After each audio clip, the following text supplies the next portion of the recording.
ہمارا اگلا صاحب ہے محمد ریحان حسین، درجہ موضوع دینی مدارس کی ضرورت اور اہمیت۔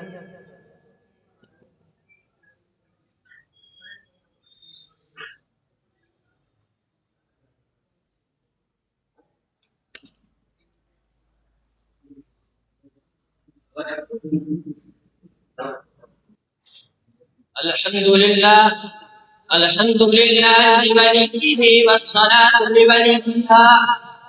أما بعد فأعوذ بالله من الشيطان الرجيم.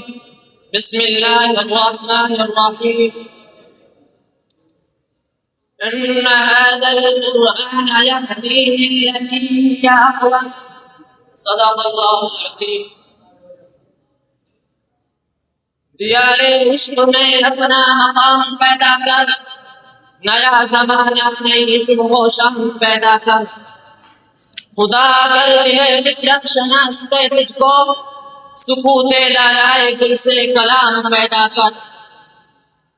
تیرا تاریخ امیری نہیں فقیری ہے، تیرا تاریخ امیری نہیں فقیری ہے، خودی نہ بیچ فقیری میں نام پیدا کر۔ انتہائی واجب الاحترام محترم وقار حضرات علماء کرام اور میرے ہم سفر ساتھیوں، اسلامی معاشرت میں دینی مدارس کی ضرورت و اہمیت کیا ہے؟ کوئی بھی ہوش مند مسلمان اس سے ناواقف نہیں ہے کہ ان مدارس اسلامیہ کے ذریعے نہ صرف اسلامی اخلاق و فضائل زندہ ہوتے ہیں بلکہ اسلامی علوم و فنون کی ترغیب جیسا مبارک عمل بھی اس معاشرے میں جاری رہتا ہے۔ پھر یہ بات بھی روزے روشن کی طرح واضح ہے کہ قرآن و حدیث کی تعلیمات کے بغیر کسی اسلامی معاشرے کی بقا اور اس کے قیام کا تصور بھی نہیں کیا جا سکتا۔ دینی تعلیمات پر کسی اسلامی معاشرے کی بنیاد اور کار پیر ڈالی جا سکتی ہے۔ قرآن و حدیث اسلامی تعلیمات کا منبع ہے۔ دینی مدارس کا مقصد اس کے سوا کیا ہے کہ قرآن و حدیث پر گہری نظر رکھنے والے علماء، علوم شریعہ اسلامیہ میں دسترس رکھنے والے رجال کار پیدا کیے جائیں جو آگے مسلمان معاشرے کا اسلام سے ناطہ توڑنے اور مسلمانوں میں اسلام کی تہذیب و تمدن، اپنی سزا حق و حقانیت کو اجاگر کرنے کا فریضہ انجام دے۔ بلا شبہ مدارس نے اس حصول منصب میں 100% نہ صحیح تاہم ایک بڑی حد تک کامیاب رہے ہیں۔ علم و ہنر کا گہوارہ تاریخ کا وہ شہکارہ ہے، بھرپور جہاں ایک شعلہ ہے، حسن الرحمن منارہ ہے۔ کوثر رمضان کرتے ہیں، طوفان نازل جاتے ہیں، اس واقعے یقینی کے آگے شاہدوں میں محل جاتے ہیں۔ وہاں اللہ کے دل سے روشن ہے، وہاں اللہ کے دل سے روشن ہے، سچا کا سچا ساتھ عمل آنکھوں نے کہاں دیکھا ہوگا اس کا ایسا تاج محل ہے۔ ان مدارس نے ہزاروں مفسر، محدث، متکلم، مبلغ، معلم، مناظر اور سیاستدان شرافی شاعران تیار کیے۔ ہزاروں علماء، صلحاء، اتقیاء، اذکیاء، بڑے بڑے شیوخ پیدا کیے جن کے ذریعے سے ایمان کو تازگی، اذہان کو پاکیزگی، روح کو شرشارہ، فکر کو وسعت، نظر کو ٹھنڈک، زبان کو شیرینی، دل کو حلاوت، عقیدت کو پختگی اور عمل کو شائستگی کی دانا نصیب ہوتی ہے۔ اس لیے مفکر اسلام شاعر مشرق علامہ محمد اقبال رحمہ اللہ نے فرمایا کہ ان مدارس کو علمی حاصل میں رہنے دو، مسلمانوں بچوں کو ان مدارس میں پڑھنے دو۔ یہ ملاد پیش نہ رہے تو جانتے ہو کیا ہوگا، پھر جو ہوگا میں اسے اپنے آنکھوں سے دیکھ آیا ہوں۔ مسلمانوں اتنی مسلمان اگر خدانا کیا طرح کہنے سن ہوگے تو بھی اسی طرح ہوگا جیسا کہ مسلمانوں کی آنکھوں کی حکومت کے باوجود آج تک اور کے نشانات کے سوائے اسلام کی تہذیب کا کوئی نقش نہیں ملتا۔ نہ سمجھو گے تو مٹ جاؤ گے ہندی مسلمانوں، نہ سمجھو گے تو مٹ جاؤ گے مسلمانوں، تمہاری داستہ بھی نہ ہوگی داستانوں میں۔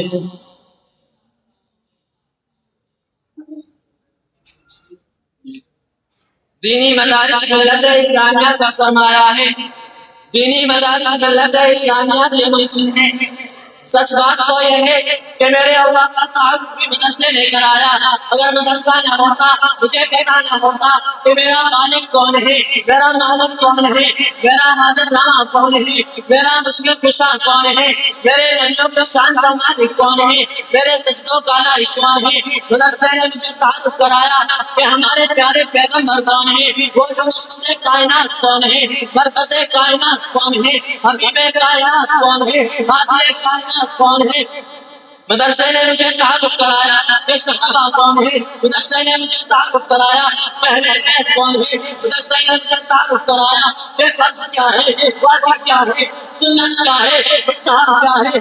مدرسے نے مجھے بتایا میں کہاں سے آیا ہوں، میں کیوں آیا ہوں، میں نے جانا کہاں ہے، میری زندگی کا مقصد کیا ہے۔ مجھے مدرسے نے بتایا وما خلقت الجن والانس الا ليعبدون، مجھے مدرسے نے پڑھایا صراط المستقیم سے کیا کہتے ہیں، مجھے مدرسے نے بتایا اتباع سنت کا راستہ، مجھے مدرسے نے دکھایا عصمت کا راستہ، اور مجھے مدرسے نے بتایا کہ اسلام کی عزت کیا ہے۔ میرے دوستو، ہم مجھے مدرسے نے بتایا کہ اسلامی ریاست کیا ہے، اسلامی حکومت کا نظام کیا ہے۔ مجھے مدرسے نے بتایا کہ میری ماں کا مقام کیا ہے، میرے باپ کا مقام ہے۔ مجھے مدرسے نے بتایا میرے شیخ و مربی کا کیا مقام ہے، میرے اساتذہ کا کیا مقام ہے۔ مجھے مدرسے نے بتایا قبر کیا ہے، قبر کا عذاب کیا ہے، دوزخ کیا ہے، جنت کیا ہے۔ مجھے مدرسے نے بتایا، مجھے مدرسے نے یہ بتایا انہیں بچپن کیسے گزارنا ہے، جوانی کیسے گزارنا ہے، بڑھاپا کیسے گزارنا ہے، انہیں اپنے اعمال کو قبر تک سنبھال کر کیسے لے کے جانا ہے۔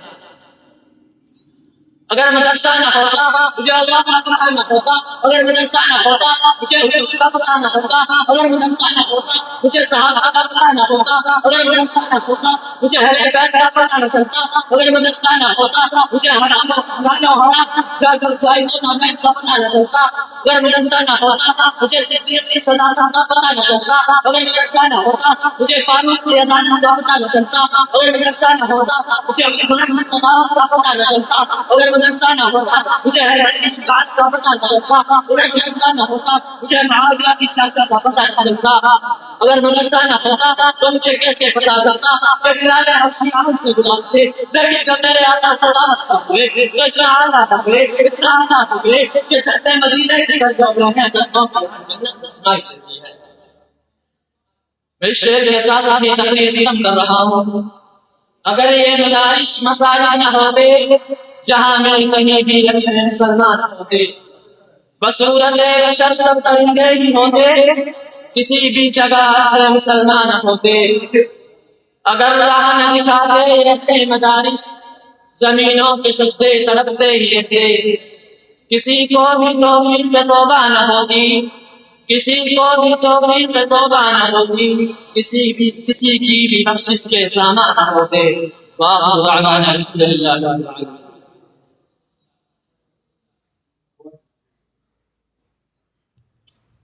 ماشاءاللہ موصوف کی تقریر سے خوش ہو کر ان کے ایک ساتھی ریحان الور کی طرف سے 200 روپے اور ان کے ایک ساتھی ہیں حمید گھاسڑا کی طرف سے 100 روپے کا انعام موصول ہوا ہے، اپنا انعام لے جائیں۔